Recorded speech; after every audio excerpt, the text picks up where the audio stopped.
இந்தியால நடந்து முடிஞ்ச ஐசிசி உலகக்கோப்பை 2023 கிரிக்கெட் தொடரோட சாம்பியன் பட்டத்தை 6வது முறையா ஆஸ்திரேலியா தட்டிட்டு போனாங்க. இன்னொரு பக்கம் ரோஹித் சர்மா தலைமையில லீக் சுற்றுல தோல்வியை சந்திக்காத ஒரே அணியா சாதனை படைச்ச இந்தியா செமிஃபைனல்ஸ்ல வலுவான நியூசிலாந்தை தோற்கடிச்சதால 2011 மாதிரி கோப்பையா வின் பண்ணும் அப்படின்னு அனைவரும் உறுதியா நம்பினாங்க.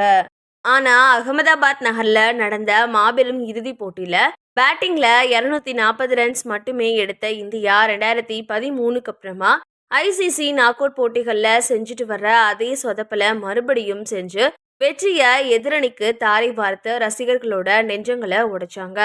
இந்த நிலைமையில அகமதாபாத் நகர்ல நடந்த அதே போட்டி நாக் அவுட் சுற்றுக்கு பதிலா லீக் போட்டியா நடந்திருந்தா இந்தியா வின் பண்ணிருக்கும் அப்படின்னு சஞ்சய் மஞ்சுரேக்கர் விமர்சிச்சிருக்காரு. அதாவது நாக் அவுட் அழுத்தத்துல கடந்த 10 வருஷங்கள்ல செஞ்சுட்டு வர்ற அதே சொதப்பல மறுபடியும் இந்தியா ஃபைனல்ஸ்ல அரங்கேற்றியதா அவர் அதிருப்திய வெளிப்படுத்தியிருக்காரு. அதனால அதே நாள்ல அது இலங்கைக்கு எதிராக லீக் போட்டியா நடந்திருந்தா இந்தியா அடிச்சு நொறுக்கி வின் பண்ணிருக்கும்னு தெரிவிக்கிற அவரு இது பத்தி என்ன பேசியிருக்காருன்னா, அந்த போட்டியில இருந்த கடினத்தை நான் அதிகமா பாக்குறேன். குறிப்பா விக்கெட் கைவசம் இல்லாததால மெதுவா இருந்த பிட்ச்ல ராகுல் மற்றும் மற்ற பிளேயர்ஸ் நகர்றதுக்கு திண்டாடினாங்க. ஒருவேளை இதே போட்டி லீக் சுற்றுல இந்தியா மற்றும் இலங்கைக்கு எதிராக நடக்கிறதா நினைச்சுக்கோங்க. அப்போ இந்தியா ரிஸ்க் எடுத்து விளையாடி இருக்குமா அப்படின்னு நீங்க கேட்டா ஆமா எடுத்திருப்பாங்கன்னு சொல்லுவேன்.